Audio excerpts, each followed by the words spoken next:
नमस्कार। शुरू करते हैं आज वर्गमूल और घनमूल के सवाल। पहला सवाल है √50 माइनस √128 प्लस √32। तो हम इसे सॉल्व करेंगे। पहले मैंने आपको क्या बताया था कि अंडर रूट में हो तो पहले हम उसे पेयर बनाते हैं और कोशिश करते हैं कि जितना चीज़ से बाहर निकाल सके, जितना अंक बाहर निकाल सके पेयर बना के उसे बाहर निकालते हैं। तो √50 का कैसे होगा गुणनखंड? 50 का 2 बार में 25 और 5 बार में 5 25 25। तो क्या हुआ √50 का? 5 गुना 5 गुना 2। ठीक है, ये हो गया पहला। 128 का क्या होगा? 2 छक 12, 2 चौके 8 और 8 8 64, रेडियस 64। तो 2 गुना 8 गुना 8, एक पेयर बना, 2 सिंगल रह गया। यहाँ पे भी एक पेयर बना, 2 सिंगल रह गया। प्लस 32 का करते हैं उसी तरह से। 32 क्या हो जाएगा? 2 गुना 16 और 4 गुना 4 16। तो यहाँ पर 2 गुना 4 गुना 4, यहाँ भी एक पेयर बन गया। तब जो पेयर बन रहा है हम उसे बाहर करते जाएंगे। क्या हो जाएगा? 5 का 2 पेयर है, एक बाहर निकल जाएगा। अंदर में क्या बच गया? √2। फिर यहाँ पे 8 का एक पेयर है, 8 बाहर निकल जाएगा। अंदर क्या बच गया? √2 प्लस क्या है? फिर एक 4 का पेयर है, 4 बाहर निकल जाएगा, ये भी √2। अब देखिए सबके अंदर का क्या है? √2 है और सबके बाहर में अलग अलग संख्या, मतलब कि ये हम सभी को जोड़ घटाव कर सकते हैं क्योंकि रूट का जो है वो सबका सेम है। तो 5 + 4 ये प्लस में है, ये प्लस 5√2 है और ये प्लस 4√2 है। तो ये दोनों ऐड हो जाएगा, तो ये कितना हो जाएगा? 9√2 माइनस 8√2 बराबर कितना हो जाएगा? 9 में से 8 जाएगा, कितना बचेगा? अब सिर्फ √2 बचेगा, एक √2। अब मेरे पास बचा √2। तो √2 का हमने कैसे बताया था कि निकालना वैल्यू कि पेयर हो जाए, अब तो वो बाहर निकल जाएगा और नहीं निकले तब हम क्या करेंगे? उसे भाग विधि से सॉल्व करेंगे। तो चलिए हम इसे भाग विधि से सॉल्व करते हैं। 2, हम शुरू में ही कुछ शून्य अपने सहूलियत के लिए ले लेते हैं। और जब भी जानते हैं कि शून्य यहाँ पे पेयर में आता है, 1 पेयर 2 पेयर 3 पेयर मैं ले लेता हूँ अनुमानित, और आगे जरूरत पड़ेगा तो आगे बढ़ाऊंगा। शुरू करते हैं। तो पहले 1 से, 1 एकम 1, यहाँ पर 1 + 1 ऐड हो जाएगा, 2 हो जाएगा, यहाँ में माइनस हो जाएगा, 2 में से 1 जाएगा, बचा 1। अब क्या करेंगे? ये दोनों शून्य को उतार देंगे। ये दोनों शून्य तब देंगे जब यहाँ से हम एक पॉइंट देंगे। ये तो हम पॉइंट दिए तब, यहाँ पे हम पहले ही कर दिया आपको, लेकिन मुझे ऐसा नहीं करना चाहिए था। लेकिन जब पॉइंट दिए तब 2 शून्य का पेयर यहाँ पे बना और वो शून्य यहाँ पे कैरी हो गया। ठीक है, अब 2 के साथ कौन सा संख्या से हम गुना करें कि मेरा इसके आसपास पहुंच जाए? तो अब इसे हम चेक करते हैं कि 2 से करेंगे। अगर 3 देते हैं 2 × 6 आएगा, लेकिन ये तुमको 100 चाहिए तो बहुत पीछे हो जाएगा। हम फिर सोचते हैं 4 से, 4 ट्राई करते हैं 4 बार में। 4 चौक 16 के 6 और 1, 4 दूनी 8 और 1 9, ये तो लगभग 4 के आसपास आ गया। तो हम यहाँ पर 4 ले लेंगे। जब यहाँ 4 लेंगे तो यहाँ भी 4 लिखेंगे और नीचे भी 4 लिखेंगे और यहाँ पर उसे जोड़ देंगे। 4 चौक 16 के 6, 8 1 9 96, यहाँ माइनस, यहाँ पे एडिशन, 4 4 8 और ये 2। अब 100 में 96 जाएगा, कितना बचेगा? 4 दशमलव है तो हम 2 शून्य कैरी कर सकते हैं, तो 2 शून्य दे दिए। अब 2 8 है, हमें कितना चाहिए? 4 चाहिए। 100 के आसपास चाहिए। तो हम देखेंगे कि अगर 2 देंगे तो ये तो ऐसे ही 8 2 16 प्लस 1 बढ़ जाएगा। अनुमानित हम करते हैं 2 8 एक बार में पहले देखते हैं। 1 8 281 आया। 2 से भी चेक कर लेते हैं। 2 8 2 2 करते हैं, 2 दूना 4, 8 2 16 के 6 और 1 2 4 1 5, 564। ये तो ज्यादा हो गया, तो हम 1 को लेंगे। पहले 1 यहाँ रखे, 1 यहाँ भी रखे, 1 जोड़े इसमें और यहाँ पर जो गुना करके आया उसे लिख देंगे 281। 10 में से 1 जाएगा 9, फिर 9 में से 8 जाएगा 1, 3 में से 2 जाएगा 1, कितना हो जाएगा ये ऐड करके? ये माइनस वो यहाँ ऐड होगा 2 8 2। अब हमें फिर पॉइंट है 2 जीरो कैरी कर सकते हैं, कैरी कर लिए यहाँ पर। अब देखिए ये मेरा कितना है? 11904। तो यहाँ पर एक तो 5 से आएगा, 5 दूना 10 आता है, एक 4 दूना 8, हम दोनों से ट्राई कर लेते हैं। 2 8 2 4 से ट्राई करते हैं। 4 चौक 16 के 6 और 1, 4 दूना 8 और 1 9, 8 चौक 32 के 2 और 3, 4 दूना 8 और 8 3 11। ये तो मैं डायरेक्टली ऐसे ही आ गया, तो हम आगे ट्राई ही नहीं करेंगे। अब 4 से यहाँ पे कैरी किए, मतलब गुना किए, तो कितना आया मेरे पास। अब 4 यहाँ दिए हैं तो 4 यहाँ भी दे देंगे। कितना हो गया, 1 1 2 9 6, 10 में से 6 जाएगा 4, 9 में से 9 गया 0, 8 में से 2 गया 6, ये कट गया, ये कट गया और ये छोड़ देंगे। हमें 3 अंक तक निकाल के एटलीस्ट कर देना है। जब बोले आपको जितना ज़्यादा अब बोले तब आप वहाँ पहुँचिएगा, लेकिन नहीं बोले तो एटलीस्ट 2 3 तक निकालिएगा। तो हमारा कितना था यहाँ पर, √2। तो √2 का आंसर कितना हो जाएगा, 1.414। ये मेरा आंसर हो गया। अब आप समझ गए होंगे कि दशमलव में कैसे निकाला जाता है। अगर वो पेयर ना बन सके तो उसे कैसे निकालेंगे, ये आपको समझ में आ गया होगा। अब देखते हैं अगला सवाल। अगला सवाल क्या है, √100 प्लस, अब सभी 100 प्लस ये 246 के नोट में आ गया और प्लस 180 और पूरा का पूरा होल में आ गया। इस तरह का सवाल में क्या करते हैं, हम अंतिम से शुरू करते हैं, जो सबसे लास्ट में अंडर रूट किया हुआ। सबसे लास्ट में कौन सा है, हमारा 100। 100 का क्या होता है, 10 गुना 10 होता है ना। जैसे हम और तोड़ के कर देते हैं, 100 का 2 50 बार में, 2 25 बार में और 5 5 25।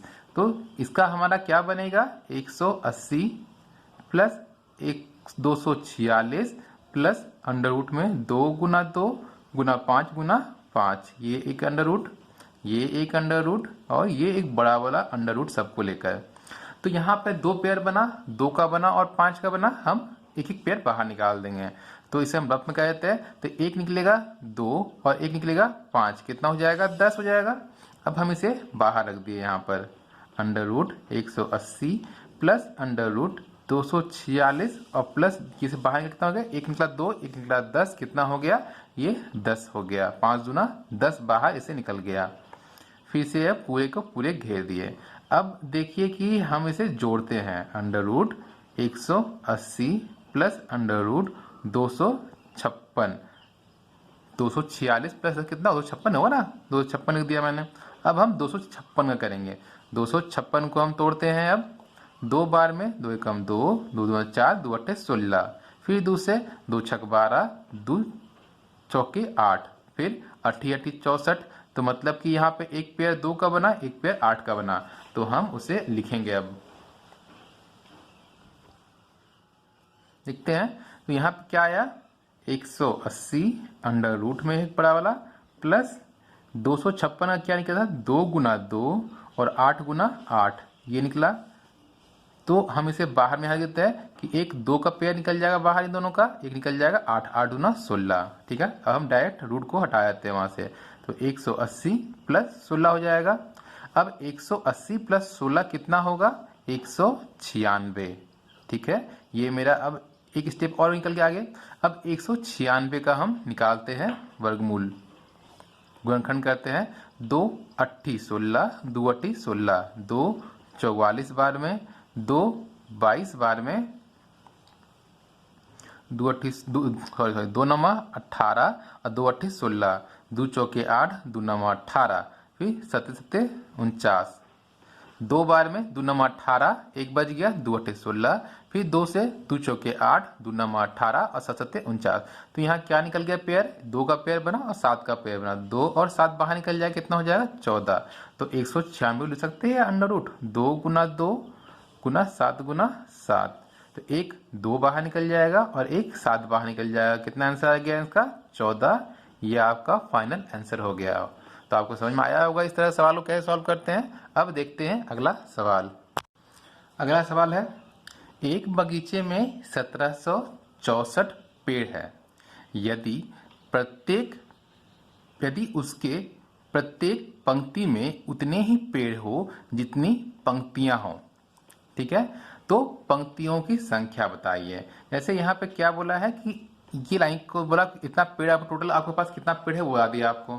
फिर बोला कि उसके पास जितने पंक्ति है और प्रत्येक पंक्ति में उतने ही पेड़ है। जैसे मान लीजिए कि मेरे पास, हम कंसीडर करते हैं कि 1 पंक्ति, 2 पंक्ति, 3 पंक्ति हो गया। ठीक है, अब बोल रहा है कि 3 पंक्ति है तो 3 पंक्ति में प्रत्येक पंक्ति में उतने ही पेड़ है। तो पंक्ति 3 है तो एक पेड़ यहाँ, एक पेड़ यहाँ, एक पेड़ यहाँ, इसमें भी एक पेड़ यहाँ, एक पेड़ यहाँ, एक पेड़ यहाँ, यहाँ एक पेड़ यहाँ, एक पेड़ यहाँ, एक यहाँ। तो देखिए ये चारों तरफ से गिनेंगे तो 3-3 ही पेड़ आएगा। यहाँ से गिने तो ये 3, ऐसे गिने तो ये 3, ऐसे गिने तो ये 3, ऐसे गिने तो ये 3। तो ये एक क्या बन गया, एक वर्ग बन रहा है। वर्ग क्या होता है, चारों भुजाएं बराबर होती है। यहाँ चारों बराबर हो गए। तो जब वर्ग हो रहा है इसका मतलब क्या हुआ कि जितना इधर से हम गिनती करेंगे उतना इधर से भी होगा। इसे कह सकते हैं 3 गुना 3, मतलब 3 इधर से भी पंक्ति और 3 आपका रो भी हो गया। रो और कॉलम दोनों 3-3 हो गया। तो इस सवाल का, इस तरह का सवाल जब भी आएगा तो यहाँ पे हम क्या करते हैं, जो कुल संख्या होता है उसका हम लोग वर्गमूल निकाल लेते हैं। तो हमारा निकल जाएगा पेड़ और पंक्ति दोनों निकल जाता है। तो जैसे हमारा यहाँ पे कितना है, 1764 है, तो हम क्या करेंगे, पेड़ों की जो संख्या है इसका वर्गमूल निकालेंगे। तो कितना पेड़ है, 1764। तो 1764 का हम वर्गमूल निकाल दिखते हैं। यहाँ पर कितने बार में जाएगा, 2 से पहले अंतिम में 4 है, सम संख्या जाएगा 2 8 16, 2 8 16, 2 दूना 4, फिर 2 से 2 चौका 8, 2 चौका 8, 2 एकम 2। अब ये 4 4 1 4 4 8 प्लस 1 9, 3 से कट जाएगा, 3 एकम 3, 1 और 4, 3 चौके 12, 3 सत्ते 21, फिर 7 4 11 और 1 12, फिर 3 से कट जाएगा, 3 चौके 12, 3 नमा 27, फिर 7 से कट जाएगा, 7 सत्ते 49। तो देखिए यहाँ पर एक पेड़ बना 2 का, एक पेड़ बना 3 का, एक पेड़ बना 7 का। तो हम उसे बाहर निकाल लेते हैं। ठीक है, हम इसे अंडर रूट में लिखते हैं, 2 गुना 2, 3 गुना 3 और 7 गुना 7। तो जो पेयर में है उसमें से एक एक बाहर निकल जाएगा। 2 था, एक 2 बाहर निकल गया, ये 2 था, ये भी बाहर निकल गया, ये भी 2 था, ये भी बाहर निकल गया गुणज होके। तो ये कितना आएगा, 7 3 दूना 6 और 6 सत्ते 7 छक 42, मतलब कि ये मेरा 42 हो गया। आपका जितना पेड़ है, मतलब कि जितना यहाँ पे होगा उतना यहाँ पे होगा। तो इसे हम लिख सकते हैं कि बगीचा जो था, बगीचे में पेड़ की पंक्तियों और प्रत्येक पंक्ति में पेड़ों की संख्या कितनी हो जाएगी, तो 42 गुना 42 बराबर 1764। इसका मतलब कि मेरा पंक्ति की संख्या कितना हो गया, तो पंक्ति की संख्या कितनी हो गई, 42, और ये आपका आंसर हो गया। ठीक है, यहाँ पे हमसे जो पूछा हमने वही किया। यहाँ पे बोला था कि कितना प्रत्येक पंक्ति में उतने ही पेड़, इतने पंक्तियां हैं। तो हम पहले पंक्ति बनाए 3 का, तो देखिए 3 पंक्ति है तो बोला था प्रत्येक पंक्ति में उतने ही पेड़ है। 3 पंक्ति में, एक पंक्ति में प्रत्येक में 3-3 पेड़ होगा। तो हमारे रेंज की देखिए कि वर्ग बन रहा था। तो मतलब इस तरह सवाल को हम क्या होता है, वर्गमूल निकालते हैं। तो वर्गमूल निकाले तो मेरा कितना आया, 42। इसका मतलब क्या हुआ कि पंक्ति की संख्या 42 हो गई। भाई ये 42 पंक्ति इस तरह से है और प्रत्येक पंक्ति में 42 पेड़ लगा हुआ है। तो आपको ये सवाल समझ में आ गया होगा कि इस तरह के सवाल हो कैसे बनाते हैं। कई बार इस तरह का सवाल आपको सेना में दे देगा कि एक सेना का टुकड़ी है जो वर्ग में बटा हुआ है और प्रत्येक वर्ग में इतना कुछ आपका एक लाइन में अरेंज किया है और प्रत्येक लाइन में आपका इतना सैनिक खड़ा किया गया है। तो उस तरह से बनाया जाएगा। अब देखते हैं अगला सवाल। आते हैं अगला सवाल पे। तो क्या है, वह छोटी से छोटी संख्या क्या होगी जिसको 1 लाख में जोड़ने पर योगफल पूर्ण वर्ग संख्या हो। देखिए यहाँ पे हमको क्या बोला है कि हमें 1 लाख में संख्या को जोड़ना है। वैसा संख्या जोड़ना है कि जोड़ने के बाद मेरा वो संख्या एक पूर्ण वर्ग हो जाए। क्या ये पूर्ण वर्ग है अभी तत्काल में? हमें बताया था कि अगर पूर्ण संख्या जो शून्य की संख्या अगर सम में हो तो वो पूर्ण होता है, लेकिन क्या शून्य सम में है? 1 2 3 4 5 ये तो विषम है, ये तो सम संख्या नहीं हो पाएगा, ये तो तब तक पूर्ण वर्ग नहीं हो पाएगा, तो हमें इसे पूर्ण वर्ग बनाना पड़ेगा। तो हम इसका पहले चेक करेंगे कि ये कितने अंकों से वो छूट रहा है। तो हम इसका पहले वर्गमूल निकाल के देखते हैं कि ये कितना घट रहा है वहां पर। इसका हम भाग विधि से इसको सॉल्व करते हैं। 2 पेयर 2 पेयर 2 पेयर बन गया। अब इसे हम भाग विधि से सॉल्व करेंगे। ठीक है, पहला 3 तिया 9, यहाँ घटेगा, यहाँ पे जुड़ेगा, 3 3 6 जुट गया, यहाँ पर 1, फिर 2 कैरी आ गया। फिर यहाँ पे हम कितना देखेंगे? तो यहाँ पर 6 को 1 से देखते हैं, 1 और 6 2 से करेंगे, 6 दूना 12, वो बड़ा हो जाएगा। फिर 1 लिखे यहाँ, 1 लिखे यहाँ, तो 1 यहाँ पर जोड़ देंगे, 1 1 2 और ये 6 गुना किए 1 6, कितना आएगा? 10 में से 1 जाएगा 9, और 10 में फिर ये 9 में से 6 जाएगा, बचेगा 3, फिर 2 शून्य है, कैरी कर लेंगे।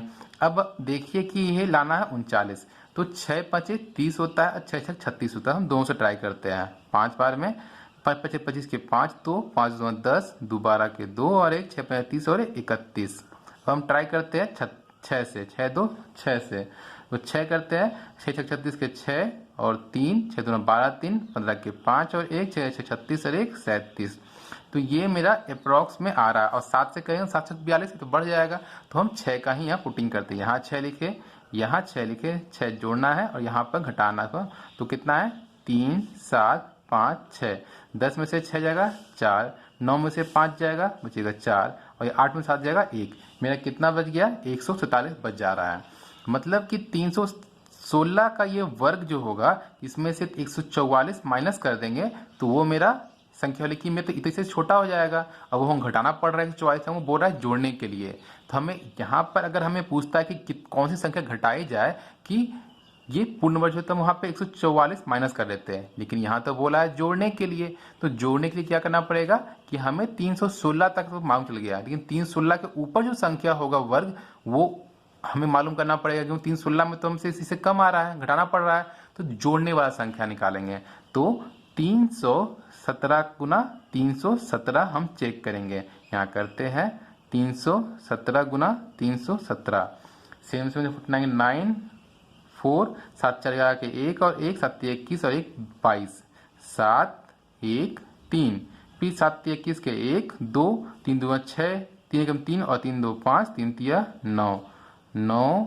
8 4 0 9, 9 0 कितना आया? 16। 17 बार में कितना आना चाहिए? तो गलती हो गया क्या? हाँ, ये तो गलती हो गई। 10 अब प्लस 1 10, यहाँ भी 10 हो जाएगा, 9 प्लस 1 10, 1 0 4 8 9। अब हमें इसका स्क्वायर कितना हो गया? 1 0 0 4 8 9। तो हम देख रहे हैं कि ये जो संख्या 1 लाख था, 1 लाख से 479 अगर अधिक हो जाए तो ये एक पूर्ण वर्ग संख्या हो जाएगा। तो हम क्या हो जाएगा? जोड़ी जाने वाली संख्या बराबर क्या लिखेंगे? 1 0 0 4 8 9 माइनस जो मेरा मूल संख्या था वो माइनस कर देंगे यहाँ पर, तो कितना आ जाएगा? 4 8 9। तो हमें 4 8 9 को ही 1 लाख में जोड़ेंगे तो ये एक पूर्ण वर्ग है, क्योंकि हमारा 316 में तो ये आपका इतना बच गया, तो माइनस करेंगे तब ये पूर्ण वर्ग होगा। लेकिन हमको जोड़ना बोल रहा, तो हम इससे एक ऊपर का संख्या लेंगे, 300 ऊपर 16 से ऊपर कितना होगा? 317 होगा। तो 317 का वर्ग करेंगे तो कितना आया हमारा? 1,04,89 आया, 1,04,89 आया। इसमें हम पहले वाली संख्या को माइनस किए तो कितना आया? 479, 489। यही संख्या अगर 1 लाख में जोड़ दे तो वो मेरा क्या आ जाएगा? 317 का होल स्क्वायर, जो एक पूर्ण वर्ग संख्या होगा। तो यही हमारा आंसर हो जाएगा। ठीक है, आज के वीडियो में इतने सवालों को आप सीखिए और समझिए। अगले वीडियो में हम कुछ और सवाल आपको बताएंगे। वीडियो अच्छा लगे तो चैनल को लाइक कीजिए, वीडियो को सब्सक्राइब कीजिए और अपने दोस्तों के साथ शेयर कीजिए। इस वीडियो का PDF आपको हमारे टेलीग्राम चैनल पर अवेलेबल रहेगा। टेलीग्राम चैनल का लिंक हमारे वीडियो के डिस्क्रिप्शन में डाला हुआ है। धन्यवाद।